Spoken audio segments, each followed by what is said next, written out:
प्रिय मित्र, आंखे मिलदे मूंखे घणे ख़ुशी थिए थी।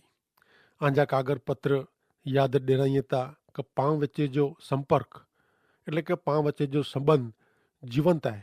हिकिड़े ॿिए खे भले नज़रे ॾिसंदा न हुअऊं, छतां ईश्वर पुत्र प्रभु यीशु ख्रिस्त मार्फते पाण मिड़े प्रेम बंधन से ॿधियल आहियूं। ही कहिड़ी अजाइब बाबत आहे। अगाउ जे ॿ सची ॻाल्हि कार्यक्रम में पाण थेसालोनिकी जे पत्र जो अभ्यास शुरू कियो आहे। पहला पाण सची ॻाल्हि कार्यक्रम में पत्र जी पाश्चात भूमिका नेरई એટલે કે એની जो भूतकाल नेरियो ने थेसालोनिका जो इतिहास ने पत्र लिखे जो हेतु पण नेरिया। ॿिए सची ॻाल्हि कार्यक्रम में पाण थेसालोनिकी समाज मंडल जे विश्वासीअ जा विश्वास ने ईश्वर पर जे प्रेम विषय पाउल जी लखल ॻाल्हियूं पाण वाचई। पाण अगाउ नेरियो हो तीं पंहिंजो भौतिक विश्व दुनिया समय स्थल ने पदार्थ जे त्रियक से बनेलो आहे। इन जे प्रमाणे विश्वास प्रेम ने आशा जी एक त्रियकता पंहिंजे जीवन में पण वेहती। ईसु पर जे विश्वास से पाण ईश्वर वटे अचूं था ने उन्हीं ते प्रेम रखे से ने उन्हीं जा वचन पारे से उन्हीं के इच्छा प्रमाणे पाण पंहिंजे जीवन में उन्हीं जो स्थान ॾियूं प्रभु के ने पाण आज्ञाधीनता में अची सघूं था। हरेक माण्हू के भविष्य जी कोई ने कोई आशा वेती ज ने ऊ आशा ज माण्हू जो जीवन टिकाए रखे थी। युगेनु करी माण्हू ही वस्तु जाहिर कंदो आयो आहे। जगत में जेकी बने तो ऊ मिड़े आशा से बने तो। वॾे भाग जी माण्हू के आशा ज टिकाए रखे थी। जो आशा ना आहे तो कीअं न आहे। आशा जहिड़ी कोई दवा न आहे। काल सवारे कीअं खासो बनंदो अहिड़ी आशा जहिड़ी कोई वॾी प्रेरणा शक्ति का ताक़त वारो टॉनिक दवा ॿई कोई न आहे। माण्हू जो आधार आशा आहे। आशा जहिड़ी कोई मिल्कत न आहे। मानवी जे मन जगत इन जी आशा जो स्थल आहे। हिकिड़ो कवि चए थो, माण्हू जे हृदय में आशा जो झरणो वड़े तो नदी वड़े थी। जीरे ने सच्चे ईश्वर जी सेवा कहिणी ने आकाश में जा उन जा पुत्र प्रभु यीशु ख्रिस्त जे अचे जी वाट नेरणी उहो कहिड़ो गौरवी ने अजाइब जहिड़ो आहे। उज धन्य आशा आहे। लखूं लोग अज माण्हूअ में आशा रखे थो कि माण्हू इन जी मिड़े मुश्किली हल करे ॾींदो ने हिन जगत में शांती ने सौख भोगवींदो। कहिड़ी पाणी जे परपोटे जहिड़ी ही आशा। माण्हू जब माण्हू मथे आशा रखे तो उहो साव नकामी ने व्यर्थ बाबत आहे। खोटे सुख जी आशा आहे।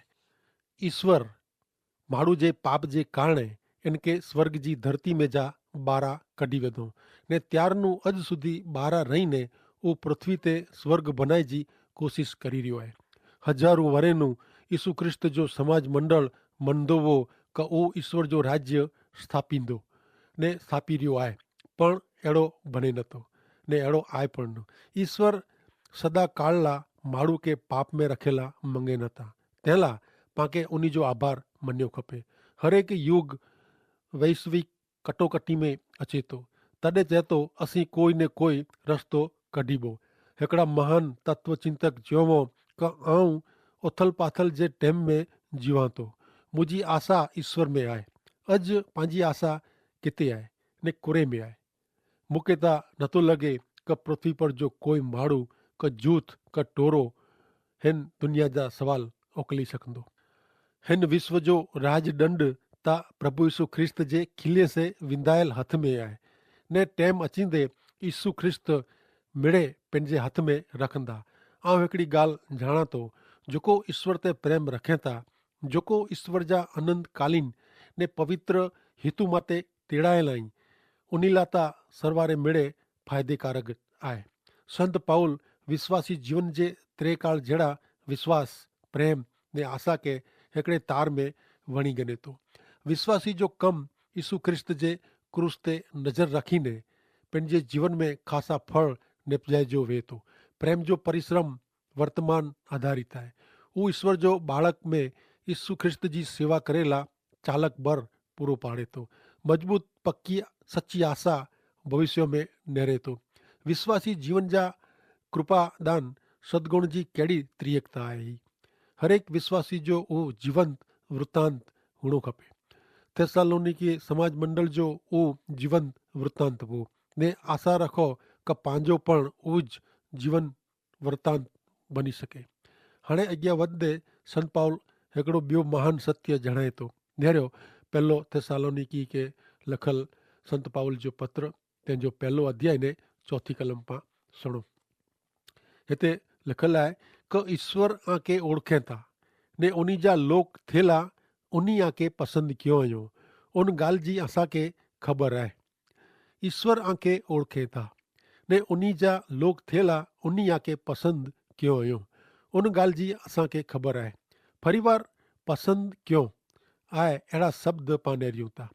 एफएसीअ के पत्र जे पहले अध्याय जी चौथी कलम में जगत उत्पन्न कयो तंहिं अगाऊ ईश्वर पांखे पसंदि कयो आहियूं। एतिरे लाइ कि पां उन्ही जे प्रेम में पवित्र ने दोष वग़ैरह जीवो। हिते पसंदि कयो आहियूं इन ते वजन आहे। थिसालोनिकी समाज जे विश्वासी लोक खे पाउल पसंदि कयो आहियूं जणाईंदे अचकाजे नथो। हू पण ईश्वर जे पक्ष में ईश्वर जी जमावटी में ईश्वर जी जमावटी नेरी सघाजे नथी। पण सत्य जा केतिरा सिद्धांत पांखे नेरणा पवंदा। ॿ बिंदु विच जो अंतर टूके में टूको अंतर सुरेखा आहे। अहिड़े केतिरेक सिद्धांत जी साबिती ॾिने में अचे नथी। ती पां पण केतिरीक हक़ीक़त सत्य तरीक़े स्वीकारी गिनो था त केतिरीक हक़ीक़त सत्य तरीक़े साबित करी सघो नथा। संत पाउल पण हिते पसंदि कयो आहियूं विषय दलील करे जे बदिले हिकिड़ी हक़ीक़त तरीक़े हू जणाए थी। ईश्वर आके पसंदि कयो आहियूं। ईश्वर जी जमावटी वताए थी सृजनहार खे उन्ही जो पिंड जो अबाधित अधिकार आहे। ईश्वर जी सर्वोपरिता पसंदगी चूंटणी पंहिंजे जीवन पुठियां ईश्वर जी सर्वोपरिता आहे। उन्ही जी इच्छा रेली आहे। सृजनहार वटि अबाधित अधिकार आहे। पांखे जाणे जी ज़रूरत आहे कि ईश्वर सृष्टि उत्पन्न कयो। आदि देव आकाश ने पृथ्वी उत्पन्न कयो। केतिराक लोग ईश्वर सृष्टि सर्जन कयो उहो मने ला तैयार आहिनि, पण ईश्वर इनके हलाईअ था अहिड़ो मने ला तैयार नहीं। ईश्वर इन जो संचालन कईअ था उहो उन्ही खे मने में नथो अचे। ईश्वर के पृथ्वी पर जो हेतु पूरो करे जो अधिकार आहे। इन जो अमुक लोग इनकार कईअ था। आउं त एतिरो चवंदो कि जंहिंखे ईश्वर पंहिंजे महिमा ला उत्पन्न कयो। अरे गिरी प्रवचन में प्रभु यीशु ख्रिस्त चए था कि आंजो प्रकाश लोक वटि अहिड़ो पसरेला ॾियो कि आंजा कम जेको ख़ासा आई करियो था उहो नेरीने उहो आंजे आकाश जे पिता जी स्तुति भक्ति कईए।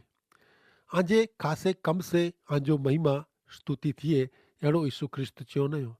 ईश्वर पंहिंजे महिमा ला सृष्टि जो सर्जन कयो। वाला मित्र, ईश्वर पंहिंजे हेतु ला सृष्टि खे निभाइए था हलाइए था। ऐं ने आऊं ईश्वर केंद्रित ईश्वर में जीवो था। ही विश्व मनुष्य केंद्रित का पृथ्वी केंद्रित न आहे, उता आहे स्वर्ग केंद्रित ने ईश्वर उन्ही जी रीते उन्ही जे हेतु प्रमाणे हलाइए था। ॿई पण हिकिड़ी ॻाल्हि ॼाणनी खपे कि ईश्वर ज़ुल्मी नहीं, पण उहो न्यायी आई पवित्र आई ने उहो जेकी कईए था उहो बरोबरज ने योग्य ज कईए था। कदाच के अहिड़ो लॻे कि ईश्वर मेड़े सरखो कईए नथा अथवा उहो की ख़ासी योजना प्रमाणे कईए नथा। त मूं वटि अला शुभ समाचार आहिनि। उहो का ईश्वर न्यायी ईश्वर आई ने उन्ही जा इरादा पूरा कईए था। उन्ही जी योजना अफर योजना आहे। एतिरे अहिड़ो मनवा जोग आहे कि आंजा विचार ज खुटावे ने इन जे कारणे ऐं ईश्वर जी योजना में आड़ पवंदा हो त आमे परिवर्तन बदलाइण ज़रूरी आहे जेथी ईश्वर जी योजना भेरा ऐं पण पग मिलाए सघो। सॼी सृष्टि ईश्वर जे मान महिमा ला हयाती धराए थी ने जेकी भले तो उहो मिड़े ज आख़िरे ईश्वर जो महिमा प्रगट करींदा। पांखे पण ईश्वर जे महिमा ला जीवे जो आहे। ही ॻाल्हि मन में रखीने पां हिकिड़ी ॿई ॻाल्हि वीचारियूं ऐं जन्मिया उहा ॻाल्हि ऐं भुली सघो था। ऐं जन्मिया नवा त आंजी हयाती हिते क्या न हुए।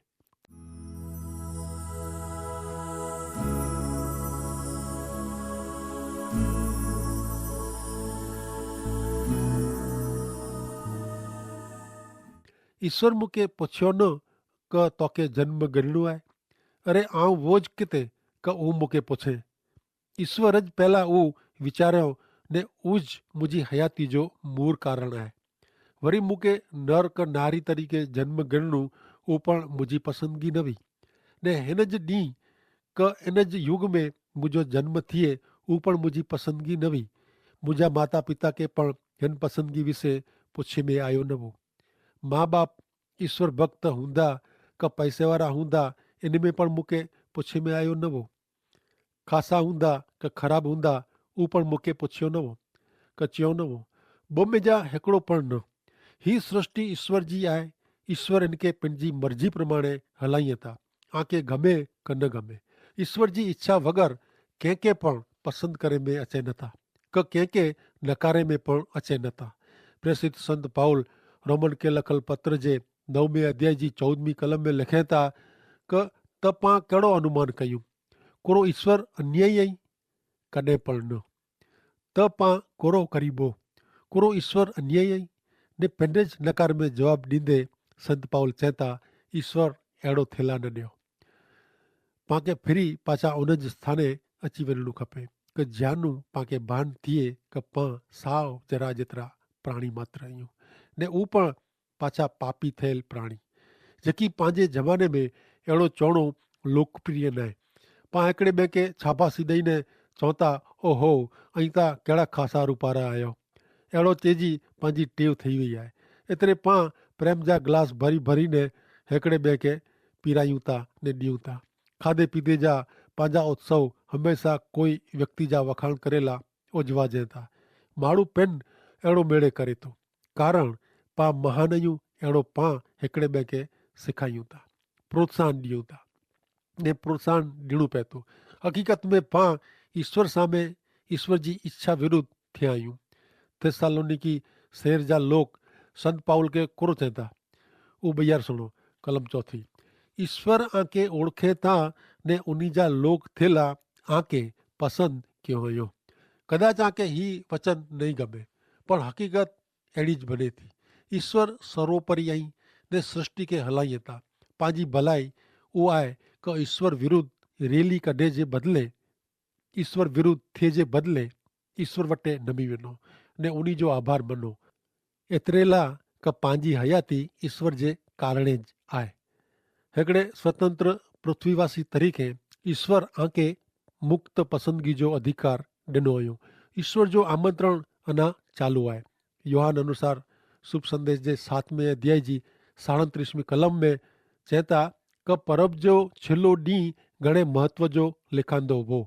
उन ॾींहुं यीशु उभा थईने वॾे सार चयो ज कोई तरसियो वे त मूं वटि अचे ने पीए, ज कोई तरसियो वे त मूं वटि अचे ने पीए। कोरो आंखे आत्मिक तरस लॻी आहे मित्र त प्रभु यीशु वटि अचो। उहो आंखे स्वीकारे लाइ तयारु आई ऐं तरसिया न आहियो त ही ॻाल्हि भुली वञो। ईश्वर तां खोवायली दुनिया खे संपूर्ण ने मफ़त उद्धार ॾियण लाइ मंगे था। उहो आंखे पसंदगी जो हक़ ॾिए था। उद्धार मिलवियो अथवा वञ लाइ ॾियो। पां ईश्वर खे छॾी ॾियूं क स्वीकारियूं बचे जो कोई ज मार्ग न आहे।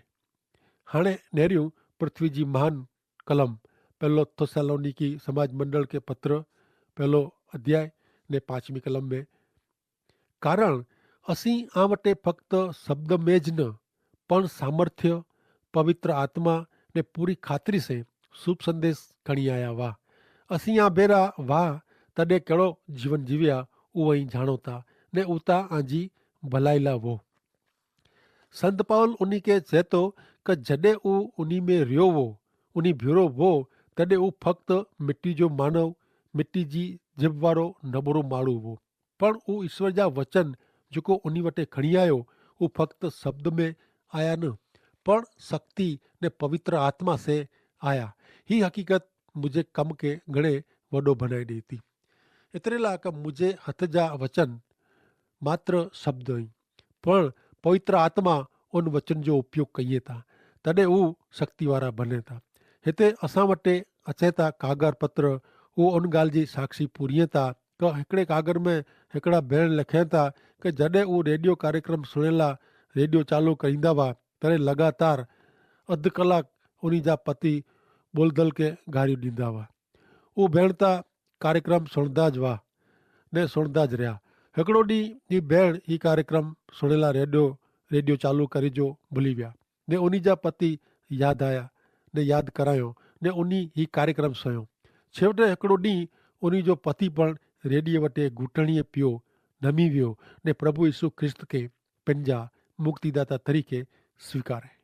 उहो कोई मुंहिंजी ख़ासी वाक्य रचना जे कारण बनियो न हो, पर उतां ईश्वर जे वचन से पवित्र आत्मा जो उहो कमु हो। संत पाउल थिस्सलुनीकी शहर में वियो। ही रोम जी वसाहत कि जिते अन्य धर्मी रहंदा हुआ ने जिते दुनिया जी मिणीनू वॾी राजकीय ने लश्करी विश्व सत्ता जो साम्राज्य हो। हुते ईश्वर जो वचन वियो ने होॾा जे लोक जे हृदय ने जीवन में प्रवेश करीने उन जो बदलाण कयईं। थिस्सलुनीकी समाज मंडल में अहिड़ो बनियो हो। हाणे पहली ज़रूरियात उहा आहे कि व्यक्ति ईश्वर जो वचन सुणे, उहो वास्तविक पायो आहे। लोग शुभ समाचार सुणे उहो ज़रूरी आहे। संदेश सुणे से विश्वास उत्पन्न थिए थो ने ख्रिस्त जो प्रचार करे से संदेशो मिले थो। रोमन 10 अध्याय ने 17 कलम प्रमाणे ही प्रक्रिया जो मूળ ભાગ आहे, સ્વાભાવિક ભાગ आहे, પણ પ્રક્રિયા हिते अटके नथी। एतिरेला कि ईश्वर जो वचन अलौकिक पुस्तक आहे ने पवित्र आत्मा जो सामर्थ्य हिन वचन के मिले से जेको विश्वास करे उन लाता तारण जो बर आहे। ॾेरियो पेंड प्रभु यीशु ख्रिस्त कोरो चयूं मुझो वञणो आजे लाभ में आहे।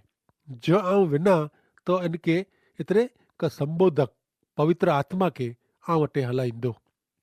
जॾहिं उहो अचींदो तॾहिं पाप विषय सचो कुरो आहे उन विषय ने सजा विषय दुनिया जे लोक के ख़ातिरी करे ॾींदो। उहो हिन पाप संबंधी ॾोषी अथई कारण उहो मूं ते विश्वास रखे नथा।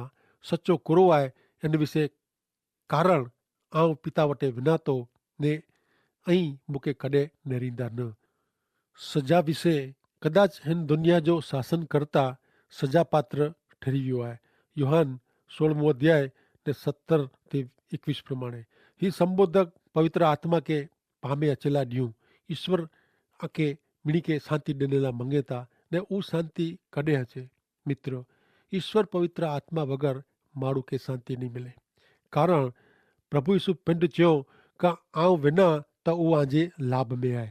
जो आऊं विना न त आंखे कीअं फ़ाइदो न आहे। विना त इनके एतिरे हिकु संबोधक पवित्र आत्मा के आऊं वटि हलाईंदो। जॾहिं उहो अचींदो तॾहिं पाप विषय सचो कुरो आहे इन विषय ने सजा विषय दुनिया जे लोक के ख़ातिरी करे ॾींदो। उहो हिन पाप संबंधी दोषी अथई कारण उहो मूं ते विश्वास रखे नथा। सचो कुरो आहे इन विषय ने उहो ॼाणे नथा कारण आऊं पिता वटि विना थो ने ऐं मूंखे कॾहिं नेरींदा न। सजा विषय कदाच हिन दुनिया जो शासनकर्ता सजा पात्र ठही वियो आहे। मित्र, प्रभु यीशु मानव जात मां केतिरो प्रेम कयो कि उहो पिंड चएता कि आऊं विना त उहा जे लाभ में आहे कारण के उहो संबोधक એટલે કે પવિત્ર આત્મા ઉ પૃથ્વી તે હલાય વાળા हुआ અને ઉ કહેલાવો કે જેકો પ્રભુ ઈસુ ખ્રિસ્તે વિશ્વાસ રખ્યા ઉની કે જ ઉ મિલે વાળો અજ પણ ઉ પવિત્ર આત્મા જેકો પ્રભુ ઈસુ ખ્રિસ્તે વિશ્વાસ કરે તો ઉનકે મિલી શકે તો અને ઉની જો પોય જીવન હૃદય મન બદલાવીને તો ને ઉ સચ્ચાઈ આધ્યાત્મિક બાબત में अॻियां वधे जी हमेशा चिंता में रहता कारण के पोइ दुनिया जी बाबत इनके साव नकामी अने व्यर्थ लगंदी।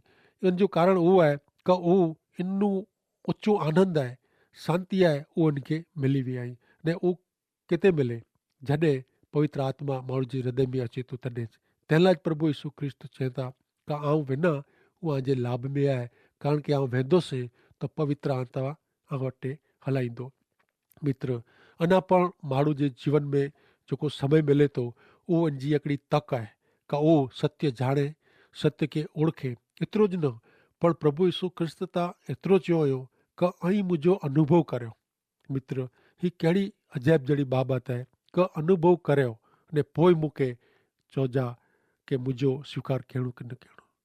मित्र, ही अजाइब जहिड़ी बाबत आला मूला मिणीला आहे कि माण्हू जे जीवन में हिकु यार अहिड़ी महान तक अचे थी कि उहो जो सत्य ॼाणे थो इन जो स्वीकार करे थो तॾहिं इनखे ईश्वर जा आशीर्वाद मिले था।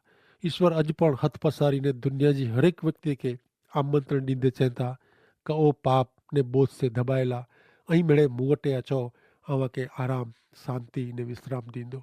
मित्र, अहिड़ो आमंत्रण दुनिया जो कोई ॾेई सघे नथो। मात्र ईश्वर जगत मथे एतिरो प्रेम कयो कि पंहिंजा हिकिड़ा मात्र पुत्र प्रभु यीशु ख्रिस्त जग में हलाया एतिरे लाइ कि कंहिंजो पण नाश न थिए, એટલે કે દુનિયા जी हरेक व्यक्ति बची वञे, अहिड़ो ईश्वर पिता जो हेतु हो। अने उहो हेतु तॾहिं ज सर थिए कि तॾहिं सफल थिए कि माण्हू जॾहिं प्रभु यीशु ख्रिस्त ते विश्वास रखे तॾहिं जंहिंजे आत्मा जो बचाव थिए थो।